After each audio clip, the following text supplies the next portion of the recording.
dosa tentunya akan lebih buruk, lebih buruk. Terus dikei kemurahan tapi ternyata kita malah nyelampar. Jadi kan ini bahaya nih. Kemudian selanjutnya wal istighol utawi ketungkul di dunia kelawan dunya. Ai bi amti atiyat tegese kelawan pira-pira bondo donya minal jahili saking bebungah donya ki amti atiha minat jahili saking wong bodho iku qabihun wong kang ala. Wa minal alimi lan saking wong alim iku akbahu luwe ala.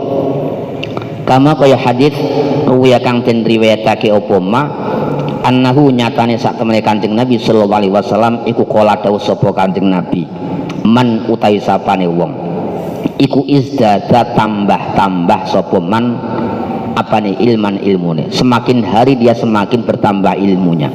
Kok walam yazdad lan ora tambah-tambah sapa man fit dunya yang dalam dunya apane zuhdan zuhudi, semakin bertambah umur dia semakin cinta terhadap dunia, padahal ilmunya semakin bertambah juga. Maka konsekuensi yang muncul lam yazdad mongko ora tambah-tambah sapa man minallahi saking Allah taala illa bukan angin adoi. Rawang riwayatake hadis sapa Dailami Imam Ad-Dailami. Jadi niki nganu seneng dunia iku kuwabe mboten sae. Jadi napa teng Quran nggih kathah man arad dunya man aradat dunya man yurid dunya man yurid dunya nu'tihi minha walaysa lahum fil akhirati bin nasib walaysa lahu fil akhirati bin nasib. Wong dalam hidupnya dia hanya memburu dunia itu akan diberi oleh Allah, tapi dia tidak memiliki bagian sedikit pun di akhiratnya, kan parah semacam ini. Ini tanpa mengartikan sehingga bahasa yang dipakai oleh Al-Quran dan menggunakan bahasa man. Maksudnya man itu apa? Kalau man itu berarti man umum, baik itu orang alim, orang bodoh, semuanya memiliki termasuk dari target bidik daripada man yang disebutkan oleh Al-Quran ini. Tapi ini ternyata di dalam realitanya ada diklasifikasikan kalau orang tersebut orang bodoh mungkin agak maklum karena memang pengetahuannya tentang akhirat sangat sedikit sekali, sehingga dia konsentrasinya tentunya akan fokus ke dunia karena dia bodoh. Tapi bagi orang-orang alim yang tentunya sudah dijelaskan oleh Rasulullah, mengetahui hadisnya Rasulullah tentang keindahan akhirat, tentang kemuliaan akhirat, kok tidak mengejar akhirat, bahkan lebih memprioritaskan duniawi, maka itu lebih akbah katanya, lebih buruk. Sampai ancaman Rasulullah ini berat juga ini. Orang semakin alim, semakin hari semakin alim, tapi semakin cinta terhadap dunia, maka sebenarnya dia semakin menjauh dari Allah Subhanahu wa Ta'ala. Padahal seharusnya kita harus mendekat. Cara wong tua niku butuhe kan sithik mangan serai nak. Cara mangan niku tidak senikmat ketika kita masih muda. Ini sampai kula niku cok angen-angen. Saya niku dalah diparingi karo Gusti Allah, diparingi untune wis begitu sudah mencapai umur 40-an itu giginya sudah mulai banyak yang copot. Wis copot. Iki mangan gak enak. Wis mangan gak enak. Itu nomor saya sebuah kenikmatan, itu satu sisi dikatakan sebagai sebuah tampaknya merupakan sebuah keburukan, musibah, tapi ketika kita mau berangan-angan tentunya itu menjadikan sebuah kenikmatan. Artinya kita dipaksa oleh Allah untuk membatasi diri kita terhadap duniawi. Coba dengan itu untuk genep mangannya cek banter kan repot. Ndelalah waktu itu paringi untune ya sudah copot. Wes pingine ono tapi sudah dibatasi loh, dipaksa. Padahal ketika kita dilepas untune kok genep mangane banter, penyakitnya semakin kathah. Wong tua-tua itu biasanya ketika dia makannya tidak hati-hati, dia akan mudah terserang penyakit stroke atau darah tinggi ataupun gula dan sebagainya. Jadi pandang ini berarti kita disapeh dan tidak rentan terhadap penyakit oleh Allah Subhanahu wa Ta'ala. Disapeh sama Allah. Coba kita makannya dilepas oleh Allah, karena fisik kita masih utuh, semangatnya masih ada, makannya jadi kuat. Itu juga gampang loro. Lalu awalnya dilindungi Gusti Allah, tapi ternyata cara perlindungannya Allah itu agak beda. Dipotol untungnya sekosiji, nggak ada kira boleh makan, nggak kira apa enak, maksudnya kan awalnya itu gak mudah kena penyakit. Nah, oleh karena itu kok ternyata kita sudah tua tidak masih berbahaya betul. Nah, salah satu yang tidak pernah tua yang semakin hari ketika kita tidak tangani akan semakin mudah. Itu ternyata salah satunya adalah nafsu, cinta dunia itu. Yang kedua adalah tulul amal, panjangnya angan-angan. Niki kita semakin tua terus angan-angan kita semakin tua tidak, angan-angan kita rata-rata semakin muda. Kita masih panjang lagi, ternyata saya kecil urip, berarti saya harus mempersiapkan berapa tahun ke depan lagi. Nafsune nggih ngoten, wis tuwa cek pengen dibojo meneh. Wis terus piyambake wis cedak karo cah wedok wis loyo lho. Ngono kadang-kadang hawane cek pengen dibojo meneh. Sehingga kubut dunia ini tidak akan pernah terkikis ketika kita menunggu waktu tua, tidak akan terkikis. Semakin tua akan semakin menjadi. Jadi hubunnya mahabbahnya semakin menjadi, meskipun nanti yang kita makan hanya sekedarnya, tapi mahabbah kita terhadap makanan akan semakin tinggi. Jadi kan bahaya. Kamu kok sing disifati elek niku ora masalah mangane akeh mboten, tetapi mahabbahnya yang tinggi. Oh senengnya akeh. Wong tua wis piyambake pun yang cara matching wis ora payu niku kudu ditukokke gelang, kudu ditukokke kalung, wis tua sakjane. Tak mboten sambut gelang wis ora iso. Lagi semakin tua mahabbahnya terhadap dunia ternyata masih semakin tinggi. Sehingga kita ketika untuk menangani tentang mahabbah kita, iradah kita kepada dunia, jangan menunggu waktu yang akan datang, tapi sejak sekarang sudah kita kelola. Kemudian dilanjutkan wataka sulu utawi rasa-rasa fitaati dalam taat ai muwafaqatu amrillahi tegese nocok muwafaqati amrillahi tegese nocoki perintah Allah taala menjamiin nasi saking sekabehane menungso iku bihun kang Allah. Kita bermalas-malasan dalam taat, dalam mengikuti perintah Allah. Setiap orang itu buruk ketika kita malas. Wa minal ulama ilm saking piro-piro wong alim wa talabatilan piro-piro wong kang ngaji ilmu santri mungkin alladzina tegese wong akeh yatlubuna kang padha murid sapa alladzina al ilma ilmu iku akbahu luweh Allah. Niki realistis niki. Cara wong rata sekolah mangan turu dalan niku mungkin langsung ngororoi, tapi kalau orang sudah terdidik, dia sekolah, dia juga berpendidikan, mangan turu dalan tentunya akan tampak buruk bagi pandangan semua orang. Jadi wong alim nggih ngoten sama. Ketika kita tidak maras nglakoni taat, nak umpamane wong awam niku salate ngibadahi kok cuman salat fardu tok, ya paling tidak karo orang alim, karo orang yang yang pencari ilmu ya sebab ana sunat-sunat rawatib paling mboten ngoten. Ketika orang-orang tidak melakukan sholat sunat, mungkin orang-orang yang alim, orang-orang yang punya pengetahuan atau para pencari ilmu itu lebih suka untuk melakukan hal-hal tambahan-tambahan semacam itu. Kudune ngoten. Karena cara wong orang ngaji, mungkin wong orang sholat 5 waktu kadang-kadang ya maklum lah orang ngaji. Itu nak kanggone wong sing bodoh. Tapi nak bagi orang alim wis nglakoni sholat 5 waktu nak orang nglakoni sholat sunnah tentunya dia katakan buruk juga. Ini kita pertimbangkan. Maka sebaiknya kita semakin tambah ilmunya juga semakin bertambah ketakwaan kita kepada Allah Subhanahu wa taala. Wal takabur ta gumedhe mina agniya saking pira-pira wong kang sugih iku qabihun kang ala. Jadi kita takabur meskipun kaya, kita penyampuan duwe agul-agul kok kemaki ini ku tetap elek. Selebih buruk lagi wa minal fuqara ilan saking pira-pira wong fakir iku akbahu luwe Allah. Wong fakir wis ora ndek agul-agul kok kemaki. Wong sing sugih duwe agul-agul bondo ndek kemaki ora apik, apalagi ketika kita tidak memiliki apa-apa takabur. Semakin buruk. Jadi yang perlu kita hati-hati, karena takabur itu hampir bisa masuk ke setiap orang, terutama ketika kita bergaul dengan orang yang berada di bawah kita tingkatannya. Niku nak orang hati-hati ketika kita tidak punya perasaan belas kasihan, yang muncul adalah takabur, baik itu sisi ilmu ataupun sisi harta. Wong sugih kumpul karo wong melarat niku biasanya dia akan merasa lebih tinggi, agak menjaga gengsi juga. Kalau bahasa yang mencari image, jaga image. Jadi kenapa jenengane jaim. Orang jaim niku termasuk efek daripada takabur. Nah, Rasulullah niku coba kita bayangkan, Rasulullah itu biasa makan dengan pembantunya sendiri dan menggunakan menu yang sama.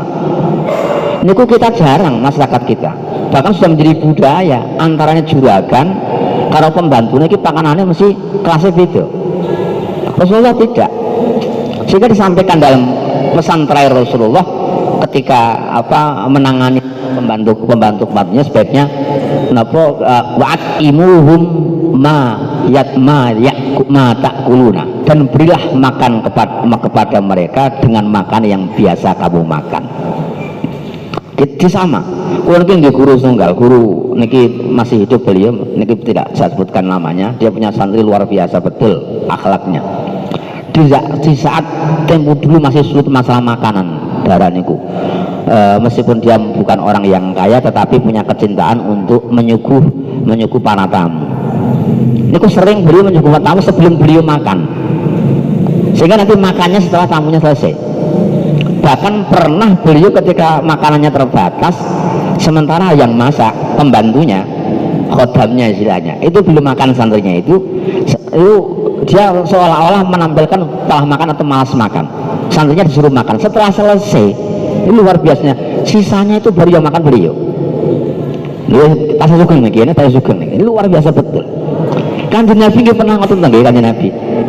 Ceritanya ke Abu Hurairah ketika kelaparan kemudian datang satu jilikin susu itu akhirnya susunya diberikan kepada Abu Hurairah, dilatih Abu Hurairah tidak dia dulu yang minum tapi justru orang-orang yang lain yang minum, dia terakhir sampai dia muncul sebuah kekhawatiran jangan-jangan saya nanti nggak kebagian nih, barangnya sedikit orang yang minum banyak.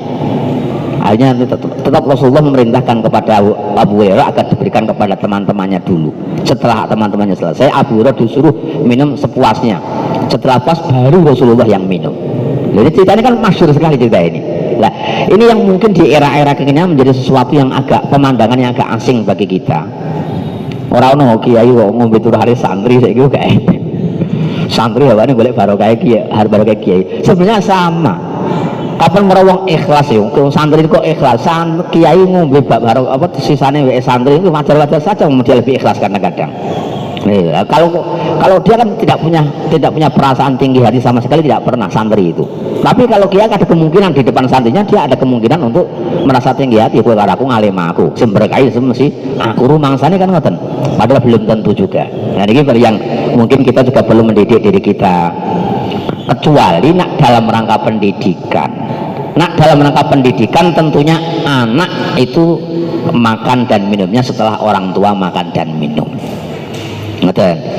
Nah ini kan didik anaknya, artinya ketika itu nanti kita tidak didik demikian, kita mempersilahkan anak kita lebih dulu, orang tuanya belakangan, itu anak tersebut akan menjadi anak yang tinggi hati nantinya, atau mungkin tidak bisa menjaga sopan santun kepada orang tua. Mungkin jenengan masih ingat terhadap pendidikan orang tua kita dulu. Kapan, kalau dulu kan gula masih mahal, masih langka. Arab mau minum yang manis itu tentunya karena keterbatasan menunggu orang tuanya dulu minum yang manis, baru nanti anak-anaknya minum yang manis. Nah kalau zaman itu kelingan dukanya itu kita ambil sayuran itu sebelum orang tua kita makan sayuran itu betul-betul dimarahi betul dulu. Uang tuanya durung kok wes anaknya wes dhisik. Nah, sekarang saya dapat berpikir itu dalam rangka pendidikan, sehingga saya harus tahu untuk bagaimana kita mendahulukan orang tua daripada anak-anaknya itu. Nah itu sampai yang pernah disampaikan di beberapa cerita, termasuk Sayyidatina Fatimah itu orang yang selalu lebih merasa puas ketika makanan yang beliau masak sebelumnya telah diberikan kepada Rasulullah, baru beliau dan keluarganya yang makan. Kalau di zaman dulu Mbah Kiai Mahfud, nah, itu ayahnya Kiai Sahal Mahfud Kajen itu konon ceritanya demikian, ketika orang tua beliau masih hidup, beliau ketika masak tidak mau makan sebelum diberikan kepada orang tuanya dulu. Orang tuanya makan, baru beliau makan. Tidak jadi satu rumahnya itu. Nah, dari siomay itu wajar lah kita memberikan orang tua. Rumahnya sudah beda. Sehingga setelah selesai memasak, itu diperintahkan agar sebagian masakan tadi itu diaturkan kepada ayah beliau, baru kemudian keluarganya itu makan. Sampai seperti itu hormati karo wong tua. Kemudian kalau Nabi sallallahu alaihi wasallam makalah Ar-Rabi'atu kang kaping 4 iku kala dawuh sopan Nabi sallallahu alaihi wasallam. Kemudian ungkapan hikmah yang keempat itu dari Rasulullah, sabda Rasulullah, al-kawakibu amanun di ahli sama. Faidan tasarat kana qada'u ala ahli sama. Al-kawakibu te pira-pira lintang iku amanun dadi keamanan. Li ahli sama kadue ahli langit, malaikat maksudnya. Faidan tasarat mongko nalikane rontok apa kawakib. Aita farraqat tegese rontok opal kawakibu pira-pira lintang kana mongko ana opal qada'u qada' el hukmu tegese hukum al ilahiyu kang bangsa pangeran iku ala ahli samai melarat ing atase ahli langit mal infitori nyatane sigar wa tajilan kalempit wa mautil malaikati lan mati de malaikat fiha ing dalem sama. Ini sabda Rasulullah niki bahwa bintang itu merupakan keamanan bagi para malaikat yang ada di langit. Jika bintang-bintang telah berjatuhan dan habis, maka akan terjadi musibah yang besar bagi para penduduk langit. Kematian malaikat, langit sudah hampir hancur, akan dihancurkan oleh Allah. Sehingga itu tondo-tondo. Kapan kok wes akeh lintang sing dol rontok, itu berarti tanda langit sudah mulai hancur. Kehancuran langit itu merupakan tanda-tanda kiamat. Betul. Kemudian wa ahlu baiti utawi ahli bait ingsun duriyati tegese tedak turun ingsun keluarga Rasulullah iku amanun dadi keamanan li ummati kedue umat ingsun.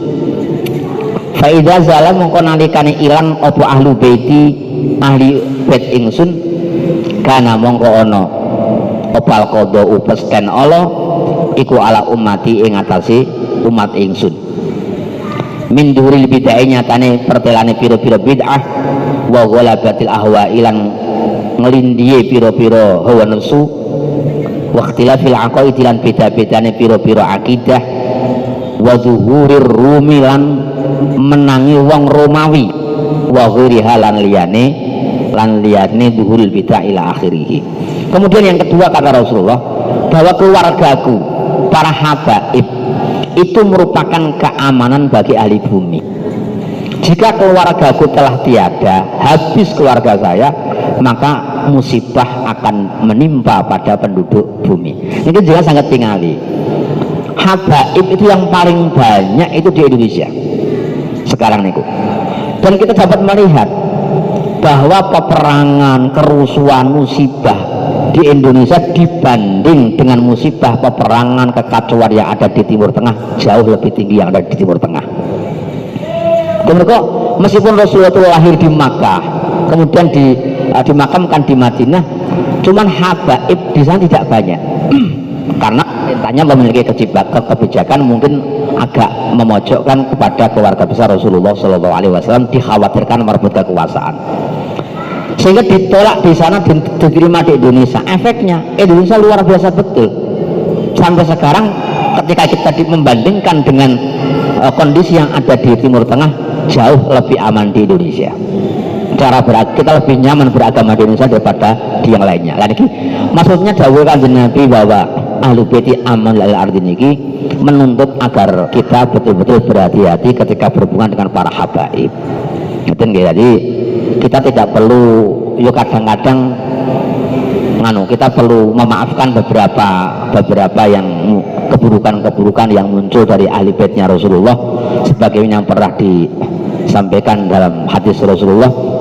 Kita tentunya dianjurkan wa akilu min asaratil ulama, atau bagaimana saya lupa ini, kita lebih mudah untuk memaafkan terhadap kesalahan yang muncul daripada orang-orang besar.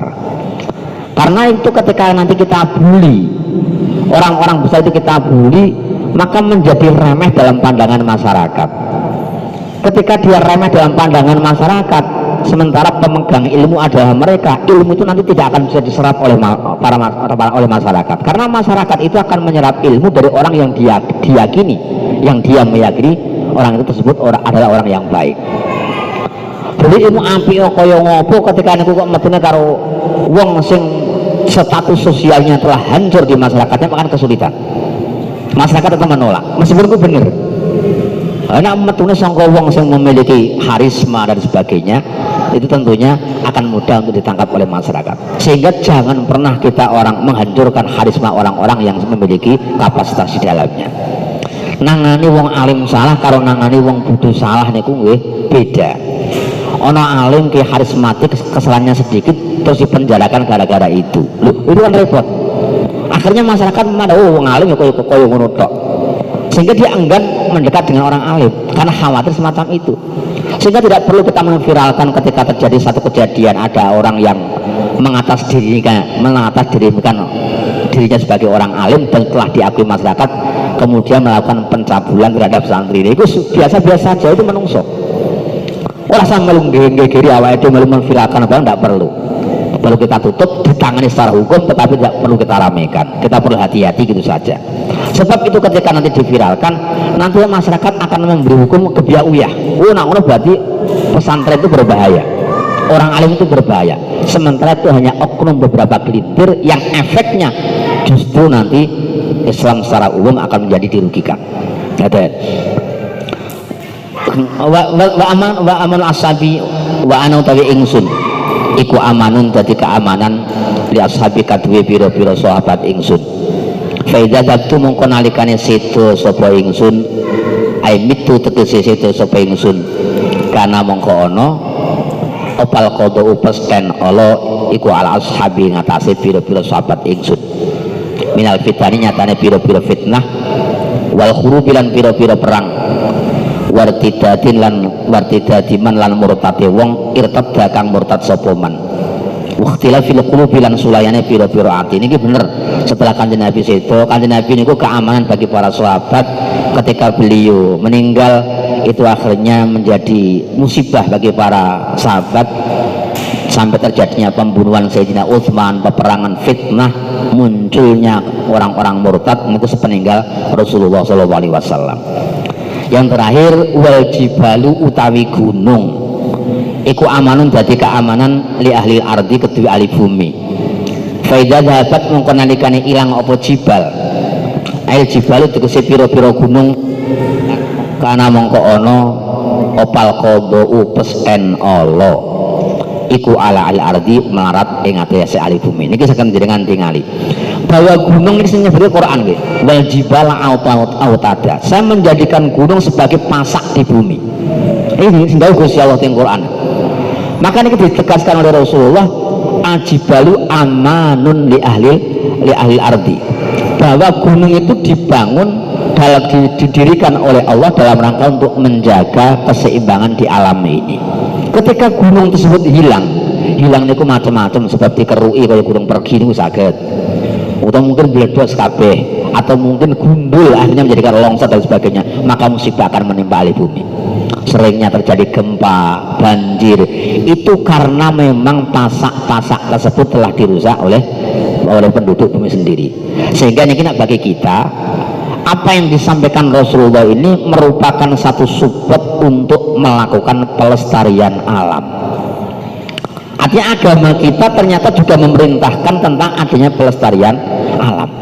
Menghilangkan gunung itu tidak hanya tidak diambil tanahnya atau batunya tok, tidak, tetapi ketika kita menggunduli gunung itu sama halnya kita dengan merusak pelestarian alam, merusak gunung. Ini kita tetap akan menjadikan kanal qadau wal ardi. Terbukti kan sekarang ketika gunung-gunung kita gundul banyak banjir, gunung-gunung kita pergi gara-gara seperti kerui orang meledos barang niku wau. Niku akhirnya tetap ndadekake sering gempa. Kalau dalam Al-Quran mungkin ada bahasa wasuyiratul jibalu sayro. Jadi tondo kiamat besok gunung ini bakal dilakokake Gusti Allah. Dilakokake iku bahasa dilakokake nggih, mboten mlaku nggih. Mboten mlaku. Saya iki dilakokake nggo truk. Oh, saya niku nggo truk dikerui nggo truk dipindah. Lho ki wasuyiratul jibalu sayro. Loh, bahasanya dalam tanda kiamat itu tidak nanti gunung akan berjalan sendiri, tidak, tapi wasiat lan dilakokake, dijalankan apa aljibalu piro-piro gunung seren kelawan lumaku. Sehingga itu kan diangkut oleh truk nak saiki. Meskipun kita tidak membatasi makna hanya pada itu tok, tetapi itu termasuk bagian daripada makna yang terkandung dalam wasiratul jibalu sairo. Mungkin ini yang saya sampaikan, semoga bermanfaat. Sebelum kita tutup, kita diskusi, monggo waktu kami berikan kepada pemandu.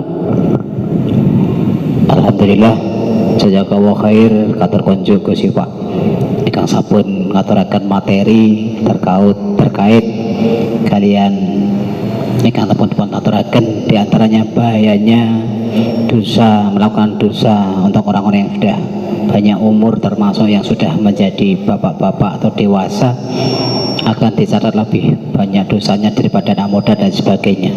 Mari kita mulai interaktif. Kita buka termin pertama, 3 penanya, sebutkan nama dan juga pertanyaannya, agar semuanya barangkali ada yang belum gamblang, belum wijang, bisa ditanyakan terkait dengan materi tadi ataupun dengan materi yang lain. Yang penting nambah ngilmu nih. Monggo kami buka untuk forum umum, dipersilahkan. Ibu-ibu siap? Belum siap? Belum siap, kami mengawali sambil menunggu yang lain. Pertanyaan dari saya, Gus Pak, terkait kalau suatu pun aturakan kalian memuliakan orang tua, bekti kalian yang sepuh birrul walidain lan sanesipun wonten dahar sepuh rumiyin salajeng kagem keluarga dan dirinya. Salah kejeng mbak pilih tiang putri, tiang wadon lebih menyukai di dahar kakung riyin salajeng kagem piyambakipun. Hal-hal yang diperhatikan kalau suwau teng umur atau zaman sekarang, anak-anak muda sekarang sudah sangat jauh untuk bisa mengikuti, karena milenial, karena saya pun kadang makan sambil berjalan-jalan lah. Dengan berkenaan dengan tersebut, ketika orang tua belum bisa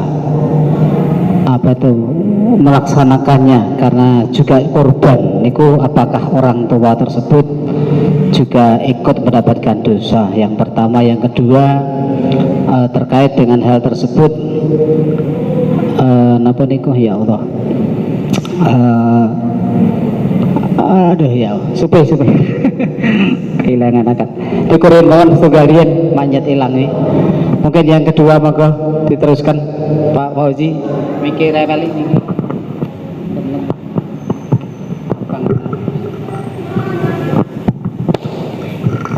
Assalamualaikum warahmatullahi wabarakatuh. Kaitanipun kali medsos Gus, dan juga televisi. Dengan adanya sekarang kita bisa menikmati TV digital, ini ternyata channel-channel yang keluar di TV digital ada juga channel pengajian ataupun kajian. Tapi ternyata channel kajian ini bukan dari kita, tapi dari Solo ya. Ya saya sebutkan saja nggak apa-apa lah, dari MTA gitu. Lah TV kita kok NU tidak bisa kita nikmati ya. Sementara masyarakat ini cenderung kalau yang mungkin dengan TV digital menikmati itu kan biasanya membuka channel MTA itu. Karena ada yang ngomong ke saya, "Piye Pak, iki TV NU mulai kita. Sing ketok malah TV MTA lek cetone ramu gitu." Nah, ini bagaimana kita menyikapi Gus? Barangkali nanti biar warga NU ini tetap dalam pagar. Ngoten mawon Gus nggih, matur suwun. Terus satu penanya lagi, monggo. Assalamualaikum warahmatullahi wabarakatuh. Kalau badhe tanggap kaitan dengan masalah penyimbangan, dalam arti penyimbangan ini menuju kepada rahmat Allah. Tapi dalam kenyataan, dalam kehidupan ini banyak orang, bahkan termasuk terkait dengan pengamalan ini, banyak kalau kita melihat kaitan dengan kenyataan ini, banyak wong sing ngamal ke, tapi amalnya adalah merusak, istilahnya amal rusak. Terus bagaimana dalam hal ini kaitan dengan untuk menyimpangkan, untuk kita harapkan rahmat Allah di lingkungan, apakah termasuk ya kita semua ini harus berperan dalam hal ini, kaitannya baik muamalah maupun termasuk amaliyah. Ini yang terus putih yang lebih tepat terkait dengan masalah ini. Terus ini yang kami juga merasakan di lingkungan kami sendiri, karena juga banyak orang pendatang, sehingga orang pendatang itu bukan andil dalam hal untuk mengkuyung kaitannya dengan jejeke lakune istiqomah syariat, tapi kadang-kadang malah membuat satu suasana situasi kaitannya berlaku yang jauh dari syariat, sehingga mengharapkan rahmat Allah itu kok abot gitu Gus, rasanya berat sekali. Nah, sehingga ini yang kami tanyakan, dan mudah-mudahan ada satu solusi, bahkan termasuk harapan kami untuk ada satu amaliyah yang khusus atau termasuk istilahnya dalam hal ini ada satu amaliyah yang istajab, dan mudah-mudahan bisa membuat satu rahmat Allah selalu diberikan, ditaburkan di masyarakat kita. Ini yang kami sampaikan. Sekali ini yang kami sampaikan, karena kalau tadi sudah kami dengarkan, kita dengarkan terkait dengan keseimbangan, bahkan keamanan baik secara fisik maupun adanya habaib dan ada bintang gunung ini sebagai pelindung keamanan. Nah, bagaimana dalam kita ini, dalam hal ini untuk amaliyahnya dan amalahnya supaya terlindungi atau termasuk tidak terkombinasi kaitannya dengan masalah perilaku itu.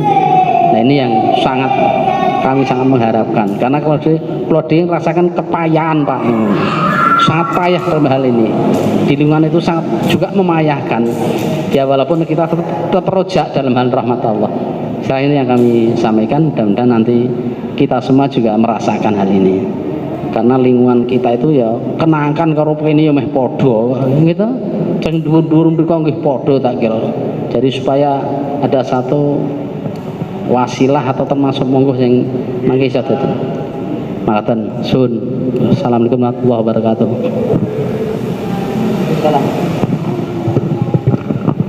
Terima kasih untuk beberapa pertanyaan ini, cukup menarik, termasuk penyakit masyarakat mungkin orang-orang yang muncul itu, termasuk sikap keluarga yang mungkin agak a priori apatis terhadap perkembangan anaknya gitu.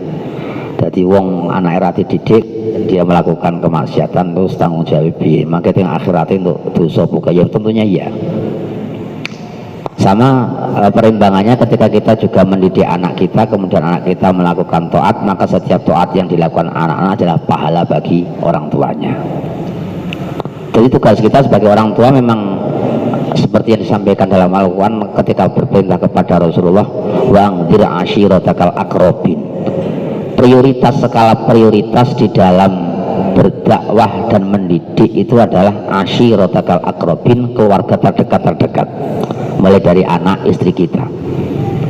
Ini merupakan perintah wajib, sehingga ketika nanti ada anak yang tidak dididik oleh orang tuanya atau tidak diserahkan untuk kepada seorang guru yang mendidiknya, kemudian melakukan penyimpangan, tentunya orang tua juga akan mendapatkan dosa, bagian daripada dosa itu tadi. Nah, oleh karena itu yang penting kita sudah berusaha, punya anak sudah kita didik, kita jangan apatis. Masalah berhasil dan tidaknya urusan belakang, yang penting kita telah menjalankan kewajiban kita. Ketika kewajiban kita telah kita lakukan dan kemudian ternyata anak tumbuh tidak sesuai harapan orang tuanya, kita sudah terbebas daripada dosa itu. Itu di luar kendali kita, sehingga kita terlepas dari dosa itu. Jadi masalah itu saya kini hampir di setiap daerah yuran desa ora kutha meh padha mawon. Orang tua lebih cenderung lepas terhadap anak yang ditanyakan hanya urusan-urusan kesehatan atau mungkin urusan-urusan apa itu dia sudah makan atau belum, tidak pernah menanyakan tentang sudah sholat atau belum, itu jarang sekali. Niki nganu, ternyata kemarin saya diskusi dengan teman-teman ini sebagai kondisi real di masyarakat kita. Ono cah wis Islam omai dari masjid cuma beberapa di Muaran ada ini, dari masjid cuma beberapa meter, itu tidak pernah sholat dia. Nah sekarang pengen ngaji, sudah kelas 2 SMA, pengen ngaji itu mau coba Bismillahirrahmanirrahim, kesulitan betul beliau. Sampai dia ditanya, orang lain agama baca Bismillahirrahmanirrahim bisa, masa kita yang agamanya Islam baca tidak bisa? Iya, tidak bisa. Ditakoi tahu roh cete masjid belum pernah, paling hanya beberapa meter dari masjid. Coba bayangkan. Itu artinya kasus semacam ini bukan hanya di 1-2 tempat tok, tidak, tapi hampir di setiap daerah itu ternyata memiliki hal yang sama, persoalan yang sama. Jadi berarti wong tua zaman saat ini niku pancen kurang perhatian kali anak niku bahaya estu. Menurut saya niki kula niku di pasrai satu anak perempuan, dia ngaji di tempat saya. Nak cara sekolah seluruh SMA. Niku nulis Arab ada iso. Baca Arab niku sakit. Ya Islam juga. Rumahnya ya di lingkungan orang-orang yang beragama, tapi ternyata dia tidak bisa. Akhirnya mencari sisi melek. Model kalau ini banyak akeh buka, ternyata banyak betul. Nah, dilihat ini berarti masyarakat kita itu tidak bisa dikatakan sebagai mayoritas Muslim. Kalau demikian, Yunak KTP ini mayoritas Muslim, tetapi keislaman perilaku keislamannya tidak mayoritas kita itu. Ya, ini berarti bahaya betul. Monggo saya ini cara awake dhewe sebagai orang tua perlu kita betul-betul sosial. Cara aku ndelok wong ngaji ku yo akeh, wong ngandani pentingnya wong tua perhatian karo anak itu yo banyak sekali tema-tema demikian, tapi nyatanya itu tidak pernah kita laksanakan. Ada apa sebenarnya? Jadi hidup ini terkait dengan yang ketiga, kalau masalah persoalan penyakit masyarakat. Hidup itu memang kompetisi. Artinya orang-orang seperti setan itu ketika dia melakukan kesalahan kemudian diusir dari surga, dia bersumpah kepada Allah, saya minta agar saya ditunda kematiannya sampai hari kiamat, dan setan itu iblis bersumpah, saya bersumpah pengen lahum ajmain, saya akan menggelincirkan seluruh keturunan Adam. Nah, akhirnya Allah pun juga Yus kowe monggo nggodha anak Adam yang monggo aku akan membuka seluas-luasnya maghfirah kepada anak Adam, sehingga Allah tidak mau nanti yang menang adalah iblis. Nah, tapi yang jadi fokus kajian saya dalam diskusi antara Allah dan iblis tadi, bahwa memang hidup itu kompetisi antara ahli batil dan ahli hak, itu kompetisi. Di mana orang-orang yang ahli batil dia juga ingin mengembangkan terhadap kebatilannya, orang-orang yang ahli hak juga harus mengembangkan kebenarannya. Nah, kadang-kadang kita tidak mau. Orang yang ahli batil itu sangat agresif sekali dalam mengembangkan kebatilannya, tapi kita malah ngalah terus. Dalam hal ini tidak ngalah seharusnya. Di perjuangan di situ itu. Perjuangan kita perlu mencurahkan ide kita, pikiran kita, harta kita, fisik kita untuk kepentingan pengembangan agama. Jihad yang sebenarnya menurut saya itu ragu dia merangi Amerika, merangi negara-negara yang Muslim yang membenci kepada orang Islam, tidak. Tapi lingkungan kita itu kita perhatikan, itu termasuk kontribusi besar bagi agama kita.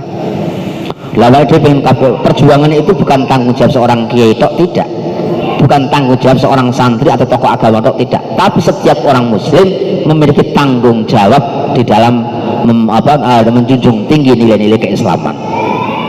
Makanya kan Nabi niku lenggawe perintah niku, prioritas niku, setiap keluarga diperintahkan untuk memprioritaskan keluarganya sendiri di dalam mendidiknya. Keumpamaan setiap keluarga memiliki perilaku yang sama, tentunya akan muncul sebuah kesolihan yang kolektif.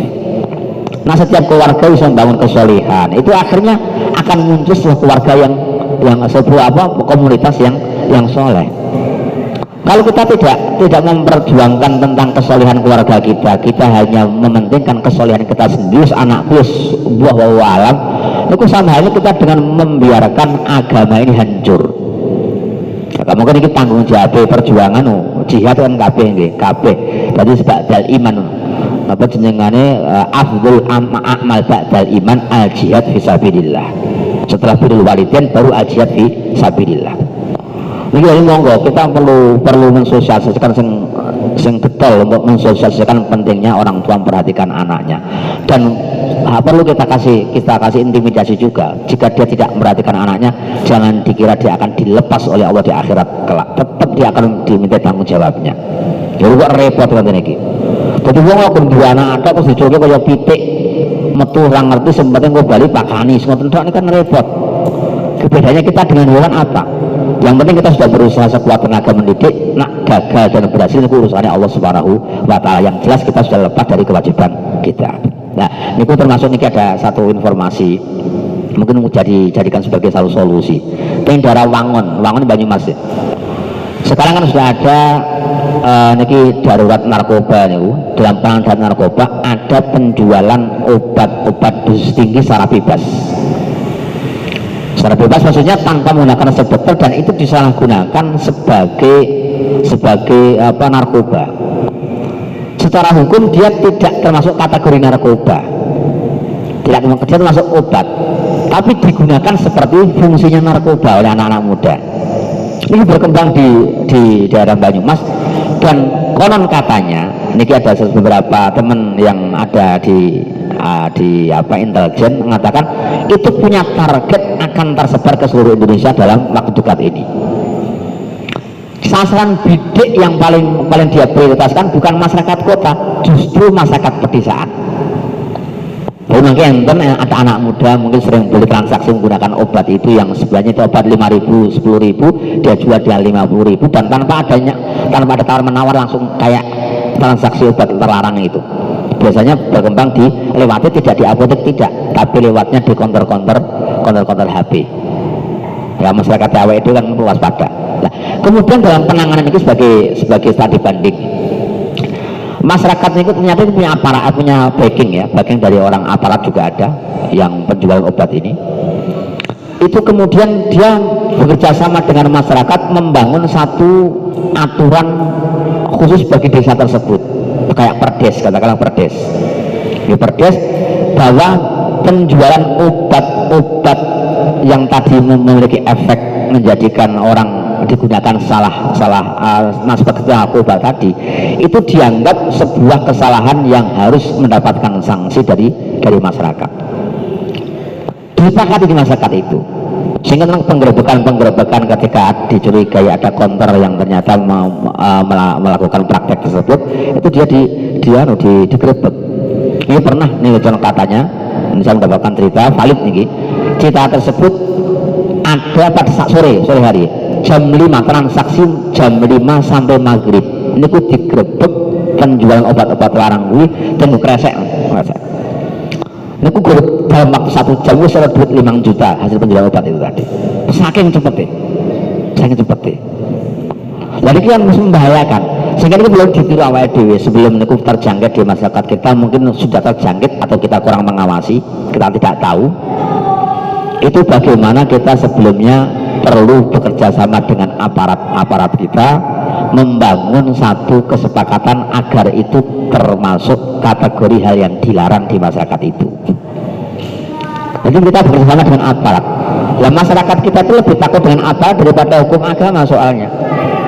Maka kita perlu ada tokoh-tokoh agama bekerja sama dengan aparat agar itu menjadi sebuah aturan yang resmi di desa tersebut, biar nanti mereka mendapatkan sanksi. Kalau tokoh agama kan tidak punya hak untuk memberikan sanksi, yang berhak memberikan sanksi kan pemerintah, termasuk penyitaan dan sebagainya.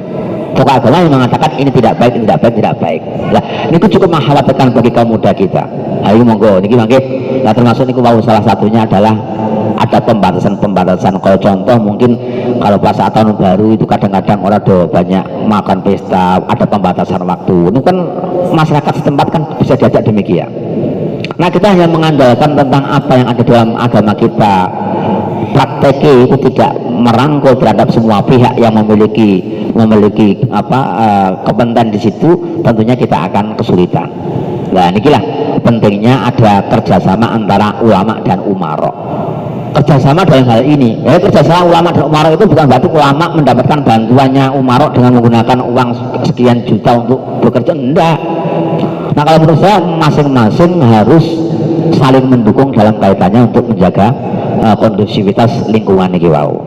Niki monggo niki. Iki nek awal dukur ngandalke donga tok nggih mboten cekapa. Tetep kudu ngono. Ya meskipun doa juga termasuk bagian daripada hal yang perlu kita gunakan. Nak cara mbiyen niki nak cara mbiyen. Semeniko nuwun sewu nggih. Dianjurkan betul bagi tokoh agama itu kon miridke dalail. Salah satu fadilatul khairat itu ketika kita punya masyarakat itu mudah kita bawa, mudah kita arahkan. Ditirakati nggunakake dalail. Aku biyen saiki suatu alam kalau kita mau menggunakan itu monggo. Kadang-kadang nerakati anake wong kok menerakati wong liya. Repot kan ngoten. Tapi perlu. Artinya bahwa seorang ulama, tokoh agama perlu kita berpikir piye menggunakan kegiatan-kegiatan spiritual yang niku manfaatnya tidak hanya di kita sendiri yang mendapatkan, tetapi juga masyarakat kita.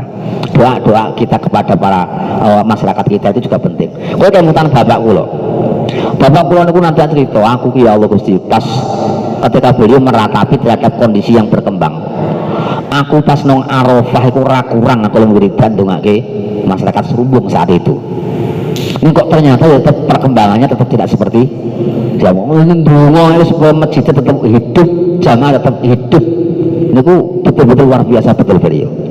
Artinya apa? Seorang tokoh agama harus memiliki sehingga yang namanya tokoh agama yang ideal menurut Imam Ghazali salah satunya adalah faqihan bimasolil khalqi.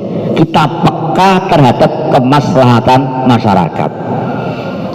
Upaya-upaya kemaslahatan itu yang dari kemaslahatan masyarakat kan bukan hanya upaya fisik tok, tidak, tetapi upaya-upaya spiritual itu juga perlu kita galakkan. Mulai cara biyen niku donga kan mesti mbek jami'il muslimin wal muslimat. Nah, kalau khutbah itu kan sering semacam itu. Tapi kadang-kadang khutbah itu nek yang donga kok ngelayur ngoten niku sembari maca sembah alam. Lalu ada sebenarnya kan kita juga mendoakan orang-orang masyarakat kita. Ini perlu ya, ini tetap perlu mengorbankan waktu kita, meluangkan waktu kita untuk masyarakat kita. Tidak hanya kita mengajarkan ngaji dok, tidak, tetapi perlu kita melakukan aktivitas doa untuk masyarakat kita, dalam kesendirian kita atau mungkin bersama-sama dengan komunitas kita. Jadi semua awalan itu panjang zaman akhir menurut saya. Tidak prihatin saya, lalu masuk menunjukkan bahwa kita orang yang beriman prihatin terhadap perkembangan ini, wow. Tapi ini merupakan sebuah keniscayaan. Semakin hari akan semakin buruk, sehingga sampaikan ma min yaumin illa wa ba'dahu syarrun min amsi. Ini dari Kanjeng Nabi. Katakan sekarang, tidak ada satu masa kecuali masa kemarin lebih baik daripada masa sekarang. Masa besok lebih buruk daripada masa sekarang. Ini elek lan apik dipandang dari sisi keagamaan, bukan sisi ekonomi. Kalau sisi ekonomi semakin hari akan semakin baik, tapi sisi keagamaan kita tetap akan semakin buruk. Ini mesti ini. Nah, zaman sahabat, zaman tabiin sampai sekarang ternyata bisa berbeda. Nah, kemudian yang terakhir apa? TV digital. Ini nggih pancen kalah, secara teknologi ada adalah kalah. Lah kudu pinak kudu padha duwe sing padha. Ini cuma saya tidak memiliki kemampuan untuk ke situ. Nah, itu sudah diwacarakan berkali-kali dan ternyata teknologi kita memang kalah dengan mereka karena memang support mereka dengan pemerintah itu sangat dekat sekali. Dulu di zaman pemerintahan sebelum ini sangat dekat sekali sehingga peluangnya sudah sangat besar sekali. Wilayah salah satu kelemahan itu ora patek napa orang patek nganu buat nyempatke yang gue ngoten niku mboten nyempatake. Dan untuk sekarang wallahu alam nih upaya-upaya itu tentunya sudah direspon ya. Direspon cuman kita belum tahu strategi yang dilakukan oleh para tokoh-tokoh kita seperti apa. Niku pancen belum ada. Nah, sementara ini bagi kita karena kita tidak dari dalam itu, bagi kita tetap punya tanggung jawab menjaga masyarakat kita dari akidah-akidah yang buruk itu tadi. Moga pengajian-pengajian itu kita hidupkan. Pengajian aku ini pengajian Tegal Sari itu ngeten-ngeten itu seharusnya kan semakin banyak. Ya tidak hanya di masjid ini tapi bisa di musola, di waktu-waktu tertentu kita perlu memberikan perhatian kita kepada masyarakat dengan kegiatan-kegiatan ilmiah niki wau. Ini salah satu cara bagi kita agar kita cukup peka terhadap apa yang berkembang dalam masyarakat kita. Masyarakat yang awal dulu keyakinannya seperti apa kita tidak tahu kalau kita tidak melakukan komunikasi dalam pendidikan seperti ini. Jadi awal itu orang ngerti masyarakat kan dia menangkap dari digital atau mungkin dari HP dan sebagainya. Itu tidak pernah didiskusikan dengan kita sehingga kita tidak bisa ngerti itu yang dia serap itu kesalahan atau sebuah keburukan. Dari itu monggo kita juga perlu kompetisi di dalam hal ini dan perlu kita benarkan ketika masyarakat sudah menyerap asupan-asupan dari digital, asupan-asupan dari media sosial, itu tetap kita pancing agar mereka mau mendiskusikan apa yang dia serap kepada kita agar nanti kita dapat meneliti apakah itu benar apakah itu salah. Wah, mungkin itu.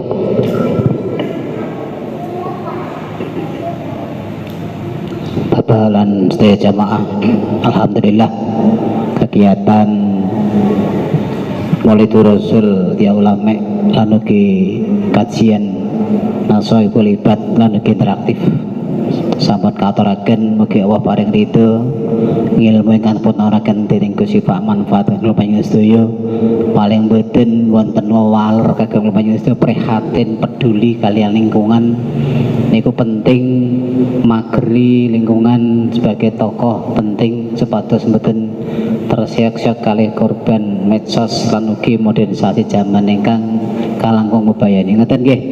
Salajengipun berkah pandonga kasuwunaken Gusti Pak Gus. Sepatu sampurna. Ya Allah, lillahi syukurina al-Fatihah. A'udzu billahi minasyaitonir rajim. Bismillahirrahmanirrahim. Alhamdulillahi rabbil alamin, maliki yaumiddin. Iyyaka na'budu wa iyyaka nasta'in. Ihdinas siratal mustaqim. Siratal ladzina an'amta 'alaihim ghairil maghdubi 'alaihim waladdallin. Bismillahirrahmanirrahim. Alhamdulillahi hamdan yuwafi ni'amakum zida. Ya rabbana lakal hamdu kama yanbaghi li jalali wajhika 'ala sultanik. Allahumma shalli 'ala sayyidina Muhammadin salatan tunjina min ahwali wal afat wa taqdi lana fi ajma'in. Wa tudhirna bi min jami'i sayyi'ati rabbana bi innaka 'inda rajatu bil musaqayati min jami'il khairati fil hayati wa bi'alamat. Allahumma ighfir lana ma akhta'na wa ma ta'ammadna wa ma asrarna wa ma a'lanna wa ma anta 'alifna bil qadim anta al makhla illa anta. Allahumma nas'aluka ridhaka wal jannah wa na'udzubika min sakhatika wan nar. Allahumma 'ala dhikrika wa syukrika wa Allahumma na'udzubika min jahdi al-bala wa dharki syaqqa wa qada wa su'ada. Allahumma asna aqibatana fil umuri kulliha wa ajirna min khizyi al-akhirah. Amin. Allahumma alifna qulubana wa sayyidata baina wa tansibu salamun ajina min adh-dhulmi wa nur wa jannah min syama wa min batan wa barakana bi isma'ina wa bisarina wa qulubina wa azwajina wa dhurriyyatina wa tub 'alaina Allahumma ja'alna syukra ni'matik wa thina bi qawliyatin ma'in ya Allah. Allahumma nas'aluka bi al-fatihati al-mu'azzamati wa sabil ma tandaftan bil khair wa tafaddalan bil khair wa anta ja'al min al-khair wa anta amlana ma'al khair wa tafadhalna fi أجلنا وأنفسنا وأولادنا والأصحابنا وأحبابنا المسلمين وأحبابنا من كل من فتاة ومصودين إنك ولي كل خير فاضل بكل خير أرحم الراحمين ربنا هب لنا من أزواجنا وذرياتنا قرة أعين واجعلنا متقين إماما ربنا اغفر لنا ولولدنا وارحمهم والمسوق ربنا اعطنا في الدنيا في الآخرة ربنا محمد وليصبح بلك واسمع ربك رب العزة عما يصفون وسلام على المرسلين رب العالمين السلام عليكم ورحمة الله وبركاته. Waalaikumsalam warahmatullahi wabarakatuh. Hadirin kebawah makatan semantan moga masih sekarang berkah kita pungkasi kalian doa kaftar majlis kalimu subhanakallahumma wa bihamdik asyhadu an la ilaha illa anta astaghfiruka wa atubu ilaik. Sallu ala nabi Muhammad.